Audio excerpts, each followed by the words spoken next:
What is going on, everybody? How is it going? You like that? Audio is still rolling. You like that? What, Yeah, no more rocking and rolling. No more Nick Franco soundboard. Oh, come on! Are you ripping on the soundboard? It is something new we got going, guys. But thank you so much for joining us in. If you're new here, I am your host, Rob Tay, and join with me our two co-hosts, Justin Lowe and Nick Franco. Guys, the Celtics, they came out of the All-Star break with a tale of two halves, I want to say. Kind of a tale of like 3 quarters and then that one second quarter that was kind of interesting that didn't go so hot. But at the end of the day, they came out with the victory. The Celtics defeated the Bulls on the road 129-112, extend their winning extend their winning streak to 7 here as they got the New York Knicks Saturday night on the road. A lot to take away. Some good, some bad. We saw a little bit of Tillman and Springer towards the end. We'll talk about that, guys. But you know how this whole thing goes. Before we get started, before we talk about all that, your initial thoughts, your initial takeaways on the Celtics win tonight. Yeah, this game to me, so this game started out, the Celtics went up 16 quick, 31-15, and then it quickly was dwindled down, and then Celtics ended up going down by 3 at the half, and I thought to myself, man, this is a very similar game to last year where it was early in the season in November and the Celtics were in Chicago, had one of the most unreal first quarters. And then after that, it just went horrible and it was a terrible loss. I thought that was the direction that we were heading towards, but Celtics came out of the break. That third quarter was tremendous. Jason Tatum got going. Jaylen Brown in the first half. Derek White had a steady game throughout the whole course of the game. Luke Cornett was huge off the bench tonight, 10-4 and a steal as well. So a very solid all-around game for the Celtics. I do think, though, guys, that, we could sit here and say this team shows what type of team they are, right? In terms of, I'm not saying it's, we're getting a win against the Bulls. Let's not hype that up. But it's more about the fact that they didn't lay an egg before the All-Star break. And then coming back from the All-Star break after 8 days rest, they didn't lay down to the Chicago Bulls on the road. They had every right to say, we just had 8 days off. Let's shake the rust off. And, if we lose, we lose. No, the Celtics came out, played with a purpose tonight. There were definitely defensive mislapses. There definitely were some offensive things that we could kind of shake up. Porzingis didn't have a great night offensively, but Celtics walk away out of Chicago with a huge win, Franco.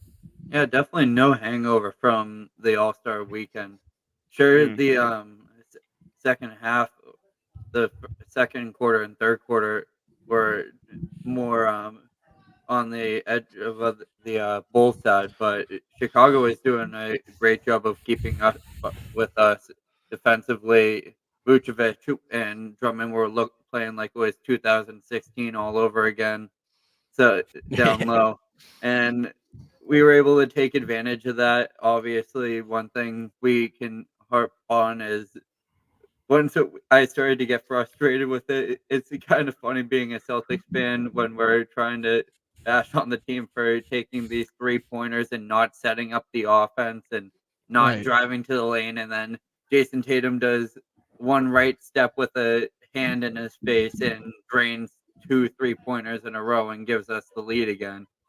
And it's just as I'm about to say something about it, and it just goes their way. I think this team is very too strong to be stopped in that manner. If they want to prove that their 3-pointer is their live or die, tonight they were living and thriving off of it, shooting 48.9% from the 3. I thought that Chicago kind of came out in offensively, was kind of able to get whatever they wanted to in that end first quarter, start of second quarter.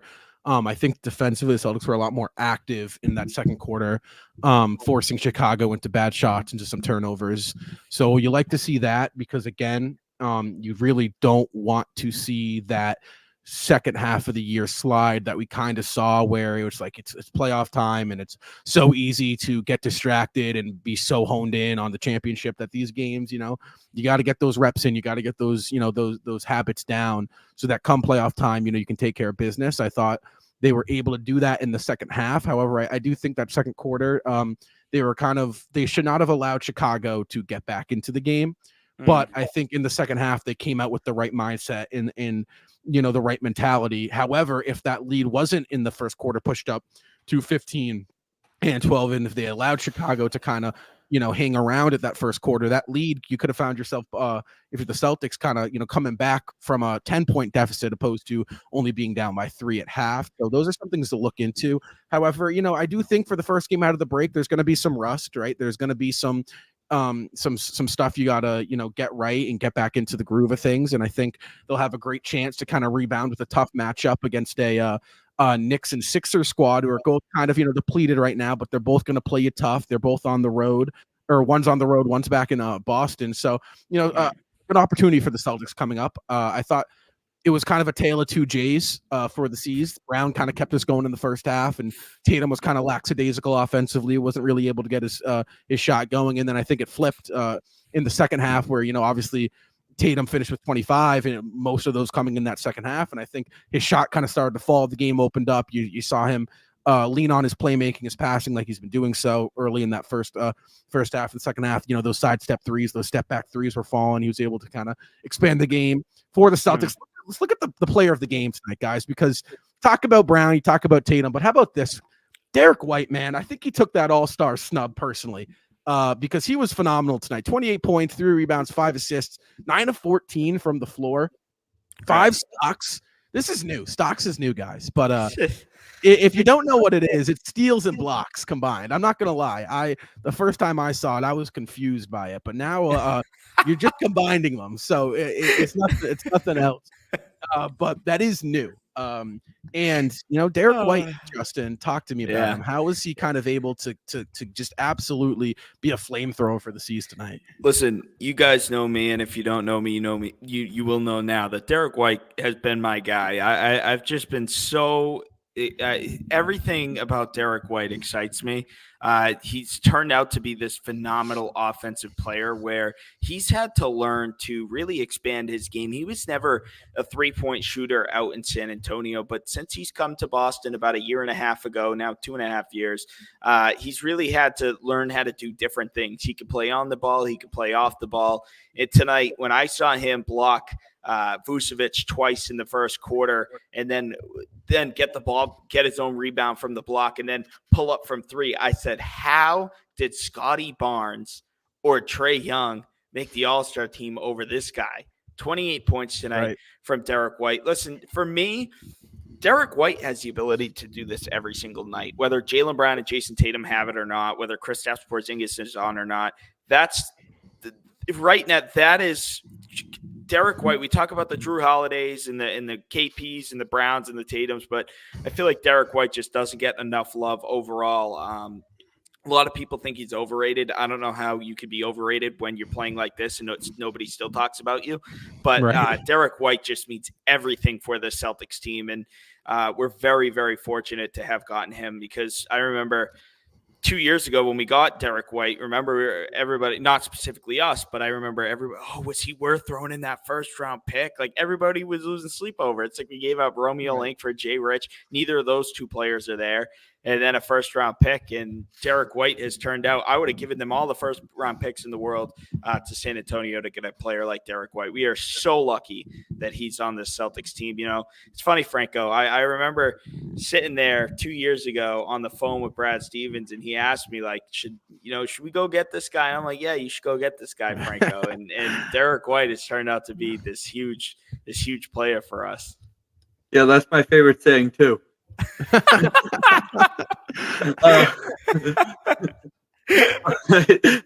Man, what a performance he has on the defensive side for us. The fact that he is able to come in and play tandem to Drew Holiday, we all thought we were losing that defensive prowess when we lost Marcus Smart, that energy.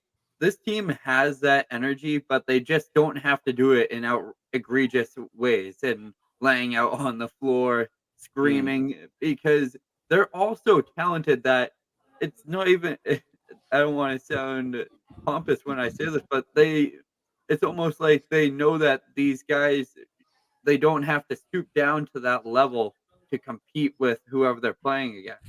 they know they are worlds better than what they're going against right now. And if they just play to their fundamental levels and are able to spread the ball, being able to, we talk about every starting player for the Boston Celtics each post game. We end up saying that I don't think he gets enough love from each one. I think Right. it's you have to love this entire group as a whole. I mean, Yeah.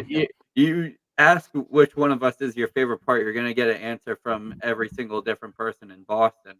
It's this whole crew that they've assembled is just working. All the puzzle pieces are there, and I think they put it together. I think that Derek White has just been the absolutely do it all guy for the Celtics. Right. I mean, I feel like everything you need from him, he's so willing to do at all times. And I do think that when you're progressing and building for a championship, that stuff matters. To have a guy like that who is willing to sit in the corner and score 5 points and take 3 shots and have his impact be from a different side of the ball defensively and playmaking and different aspects. And then when you call his number and, your stars aren't, there, to have an option like Derek White is big time. And I think you saw why, Brad Stevens made that move for him with his performance tonight. So, I do think that, he is a vital piece to what the Celtics are trying to build here and the stepping stones that they are currently trying to put together in front of them in order to win that championship. You saw it tonight. This game was a game that it was easy for guys like Tatum and Brown and Porzingis, who we're going to talk about, to settle. A game on the road against the 9-seeded Chicago Bulls right after the All-Star break. You still probably are, sunburnt, right, and sun-kissed, right? You got all this, you saw it, right? I mean, the first thing Tatum did after, that game against Brooklyn was he beelined it right to Mexico to get some sun. So it's like, that type of stuff is still in effect the first game back. So to have a guy like Derek White who stays ready is very important. We do have a question here that I do want to talk about. Do you think that Xavier Tillman will get more minutes moving forward? Because this is something that we were talking about. And it's interesting because Kornet had another good game offensively. And it will be interesting because Boston, guys, Justin's smiling because he knows how I feel about this. Boston was getting eaten alive in the first half inside. And here lies this guy, Tillman, right? Yes, he's really hasn't gotten much practice. He's been kind of hurt, but he's sitting there on the bench. And Missoula's not going to him. And you kind of sit there and you think to yourself, like, what's going on? So personally speaking, if you were to ask me, I do think Tillman will be a rotation piece. I do think there will get to a point where he will be playing key minutes at key stretches of games in the playoffs. I think defensively, the presence that he brings and what you can do with him defensively is so key, in my opinion, so important to what the Celtics want to try to do. So I'm interested to hear what you guys think, because again, it's hard to gauge and grasp really where the Celtics and Joe Mazzulla are at with Tillman because of how early and how soon and in the circumstances in which he got traded over to here for us. Yeah. So again, I'm gonna allude back to the construction of this roster and how well Brad Stevens has done.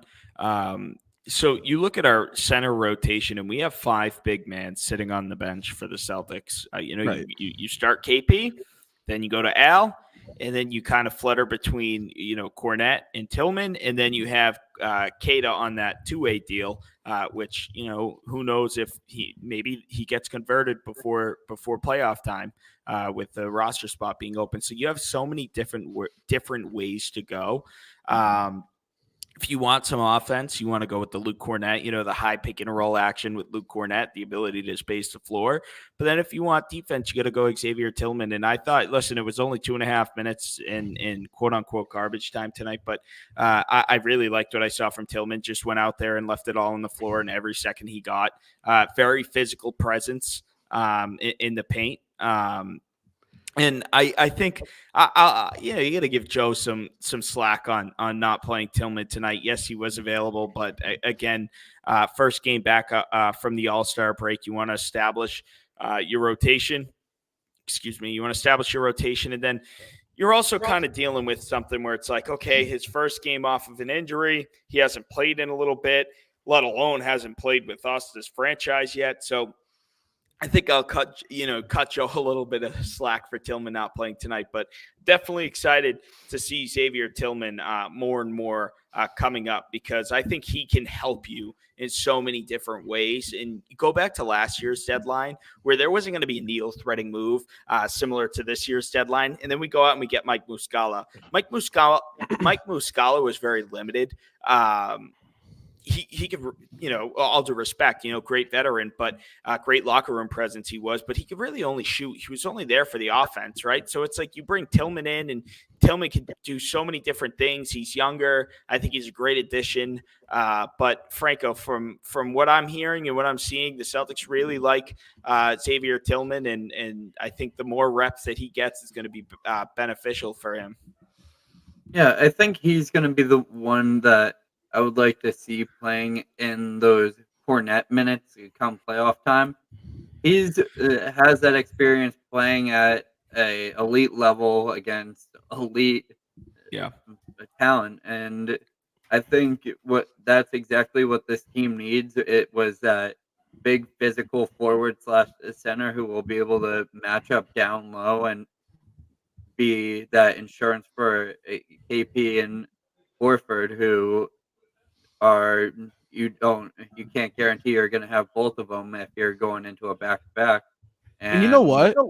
Last year, Tillman, the Grizzlies were out were without Brennan Clark and Steven Adams. Right. And Tillman did a phenomenal job all series long against LeBron James and Anthony Davis, which are two really tough assignments. And to be called up like that and to play the way he did, he was a big reason as to, why the Grizzlies, a depleted Grizzlies team rather, were able to kind of, to put up a fight. So I do think that's like, he can do that for you. I think he's a very talented defensive player. Offensively, I don't think he gives you what Luke gives you. I'll be honest. I think he can. I think there are things you can do with them, but I do think Luke has the edge offensively.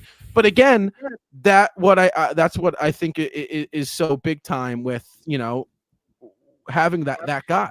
I also think, again, I think that also further proves my point of how well constructed this roster is, because you have the ability, you have so many different outlets to go to, right? Like Al Horford and Kristaps Porzingis can stretch the floor. Luke Cornet can space the floor.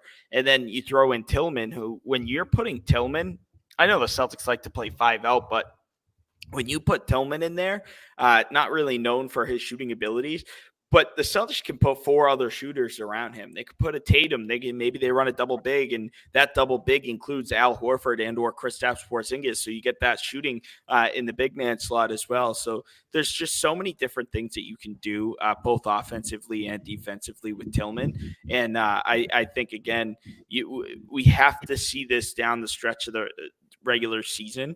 I think we're at 26 games left now, so you're going to start to see these rotations being a bit more defined. Meaning you're going to get to see the Hausers and the Pritchards and all that really get some reps in. And it's going to be really crucial for them, because not only is the schedule tough in the next 10 games, but it's also against some teams that you're going to see in the postseason. Get New York coming up next game, and then I think Philly's in the mix in there as well. And Chicago tonight. Who knows if Chicago makes it out of the play-in and we play them first round? So all these matchups and all these different rotations and lineups that we're talking about could really be meaningful. But what's funny? I didn't read this comment, Rob, but what do you think of Springer's playing time will be like? Depending on if Sam Hauser is going to go into concussion protocol, I don't know if he will, because he stayed on the bench, but he took a pretty brutal blow to the head from Cornet. Who knows? Maybe Springer jumps in there. Springer, 21 years old. Talking to a lot of guys out from Philadelphia. They are really not happy that they gave up on the 21-year-old, especially to their rival. You don't really do that, right? You don't really make moves to your rival team in your division, especially when you're most likely going to beat them later down the line. And Springer is another young guy, very versatile player. His shooting, I think he's shooting 22% from deep. So this year, 22. So Yeah, so his shooting needs some work, but do remember, like, I'm not saying that Derek White was. I'm not comparing him specifically to Derek White, but remember, Derek White wasn't the greatest shooter when he came to Boston either. Now he's like one of the best shooters on the team. So give Springer some time. He's still young. I wouldn't be shocked if we see him down in Maine just for a few rep games. Right. But I like Springer. I really do. And he clamped us up a couple of months ago. He really gave it to us. So I'm glad he's on our side now. Yeah, Springer is going to be. I think he and Pritchard are a really good guard duo tandem to be running off the bench. They're going to be able. I've always liked Pritchard, and I've always believed Pritchard has that ability to play the point guard for the Celtics, be that spark plug off the bench. But I've always thought that he needed someone to be coming off the bench with him, Right. as with that as that shooting guard, being able to fill in for his holes on the defensive side and on the perimeter defense, be able to be more of a threat to slash down low, and just be more of that versatile threat and allow Pritchard to play that pure playmaker role. It's a carbon copy of Tillman and Cornette, just guard version, in my opinion. It's like if Xavier Tillman was 4 years younger, he's Jaden Springer. And that's how I see Jaden Springer to be.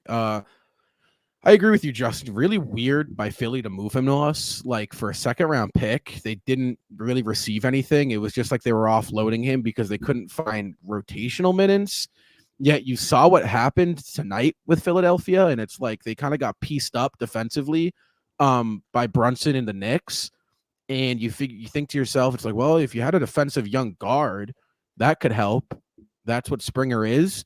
So I think Brad's vision here was less so players to make an impact on a championship team this year, although I do believe that, Tillman can do that. But I think it was more so just the Tillman move was like, yeah, if we need defense and there's a game in which Holiday's out or, Pritchard's out, I feel very comfortable with Springer eating up 10, 15 minutes this year.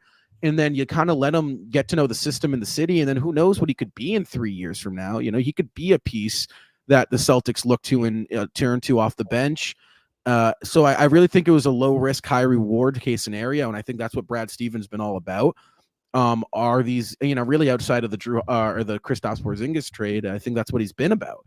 But I do want to talk about Porzingis tonight because he had a kind of a game coming off of 5 phenomenal games with 25 plus prior to the All-Star break. He comes out and, Justin, you said something before we started that was just like, it tells the story of where his head was at. I think it, goes back to the point I was making earlier with players kind of trying to get back into the rhythm here.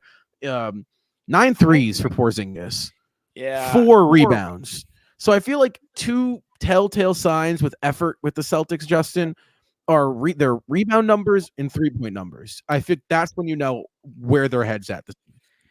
Yeah, so I think the intention of the 3-point numbers was right, but I don't like Kristaps Porzingis taking 9 threes, and I'll tell you why. But I think tonight, what made sense about Kristaps Porzingis shooting 9 threes, if you want to make sense out of it, is the fact that, and Franco and I were kind of talking about this as well, is when you play Chicago and you're playing up against a double big lineup of Andre Drummond and Nikola Vucevic, those guys really pack the paint.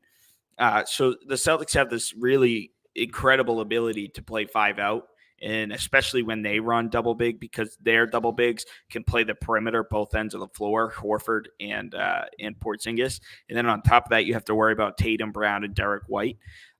So, a lot of times they pack the paint. That leave Kristaps Porzingis with enough space, and KP and I've talked about this with Seamus.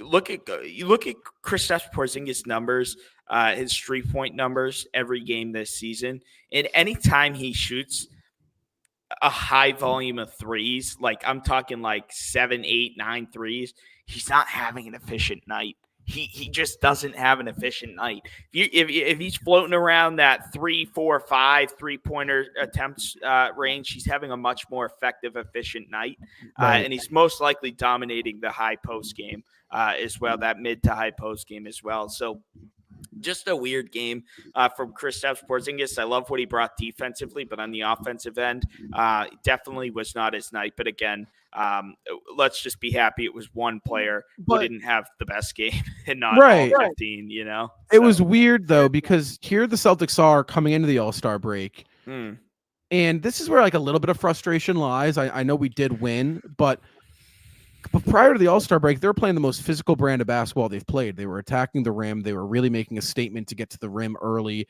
And, you know, here they come, and it's like, all right, threes galore.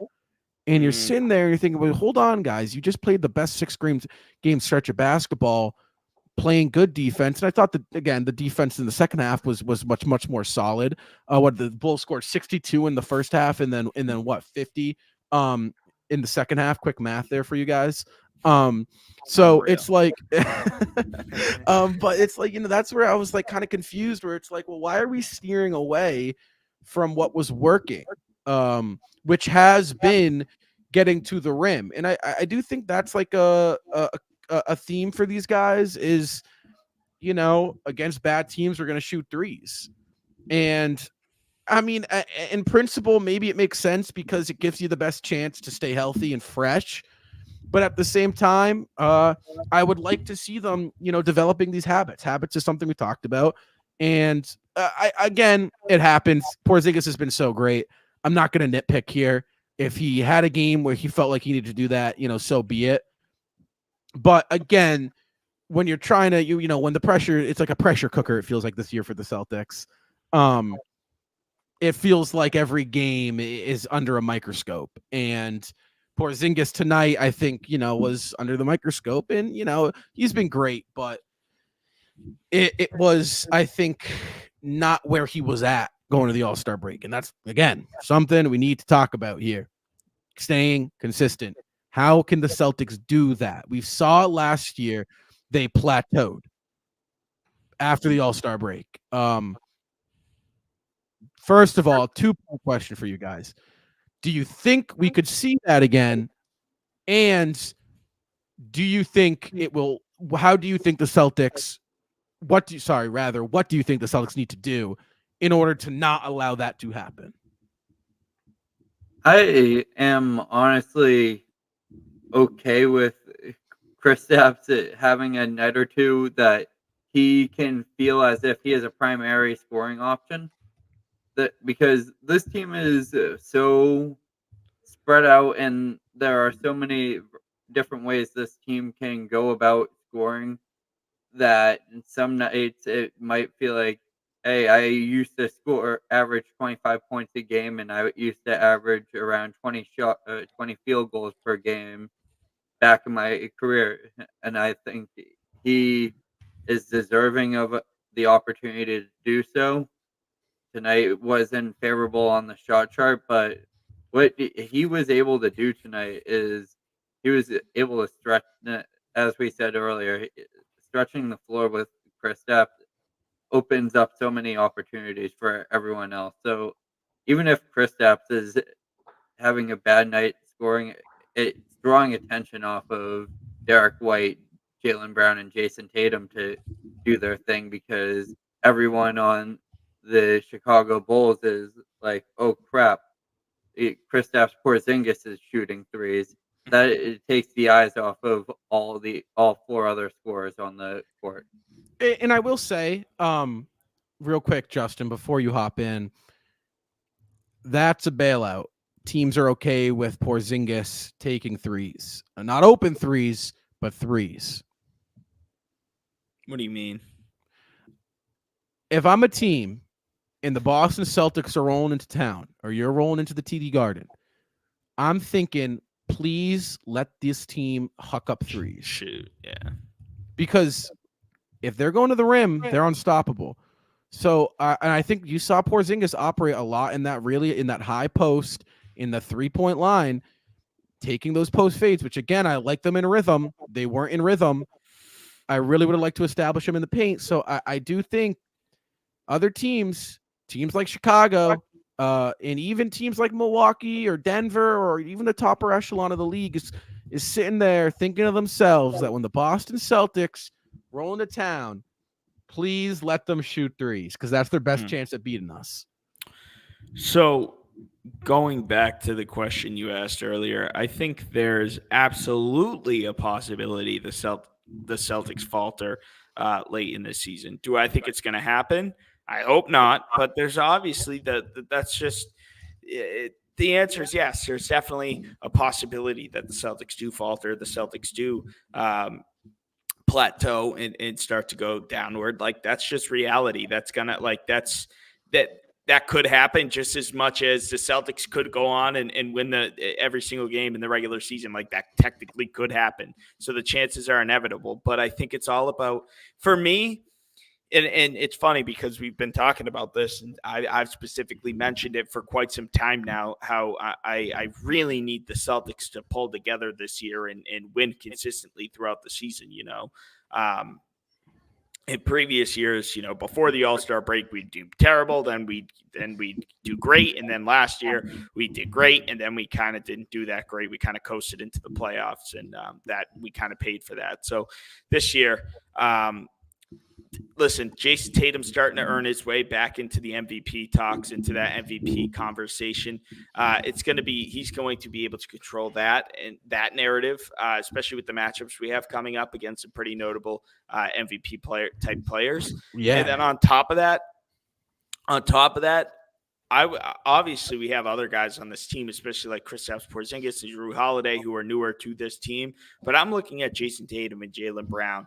Those two specifically, really need to be the leaders here, be the voices, and lead us to a successful and consistent finish, to this regular season. How about this, guys? 8 of the next 10 games for the season on national TV. Like, interesting. And it's funny because their a game against Cleveland actually just got slated, flexed in to TNT. It was supposed to be Atlanta, New York. Nobody wants to see that. So but we wanted to see All-Star Trae Young in the All-Star game. But what an interesting stretch for these guys. Because again, here they are, probably playing the best basketball they have been all year. No doubt, right? They're firing on all cylinders right now. At the end of the day, they put up 130 points tonight. Right? Like, it's tough to beat a team when they're scoring 130.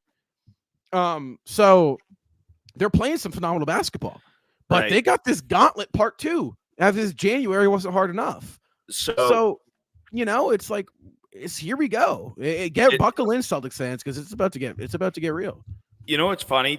I don't think they've lost since that terrible loss to the Lakers. Like they really took that on the chin, and I don't think we've lost on the road since that Milwaukee game. Drew Carter pointed out, which we lost by 40. I mean, listen, here's the thing. Going into New York on Saturday night, man, I need the Celtics to go out there and have the best game of the year, right? ABC 100%. Prime time, 8:30 p.m. against a division rival, potential first, second, or third round. Like, we are slated to meet the Knicks in one of the 3 rounds. Like, it could potentially be a first-round matchup, barring anything crazy happening. It could potentially be a second-round matchup. And a lot of people are now starting to think, oh, my goodness, are these New York Knicks an Eastern Conference Finals team, right? So, like, for me, the Knicks are a little bit banged up right now. I don't know who they'll have in the lineup on Saturday night. But as far as I'm concerned, this was a great win for Boston. They've now won 7 straight. Use that, Jason Tatum and Jaylen Brown. Kristaps Porzingis, I'd love for him to have a great game Saturday night. I think every time he plays the Knicks, especially with how it ended in New York a few years ago for him, it's a little extra kind of gasoline to the fire for him. He always plays with that fire in him against the New York Knicks. So, be on the lookout for that as well. But that's a great point, Rob. Celtics have some really good chances to show the world on a national stage how good this team is. Well, let's just roll through. I want to roll through these games because NBA TV counts. NBA TV counts, yes. Which is against Portland, in Portland, which I don't know why NBA TV.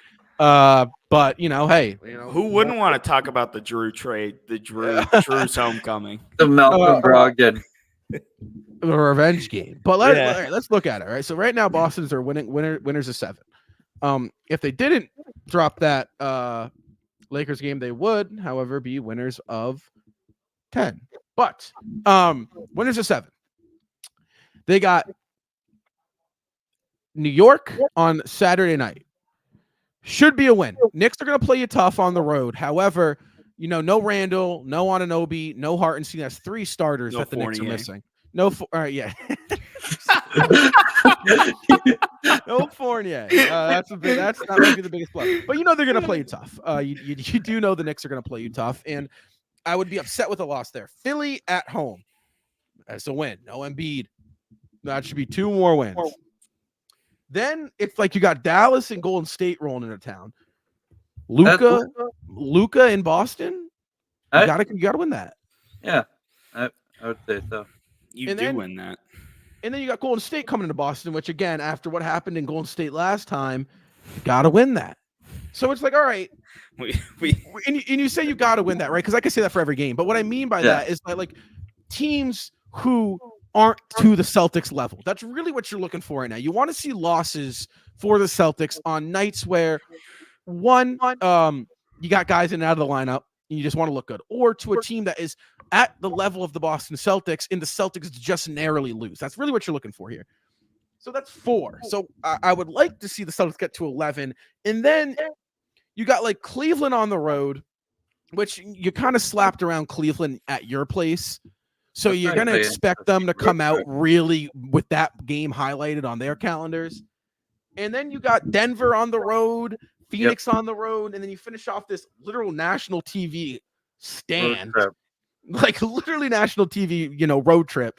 And a little West Coast road trip against Portland. So I think it's going to be interesting. I'd like to really see the Celtics take care of these next 4 games.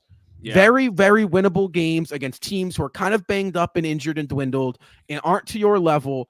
Take care of those 4 games. That would put you at 48-12, and that kind of gives you not some flexibility to lose. That's not what I'm saying, but gives you one, kind of puts the nail in the coffin on the Cavs in terms of chasing us for the 1 seed.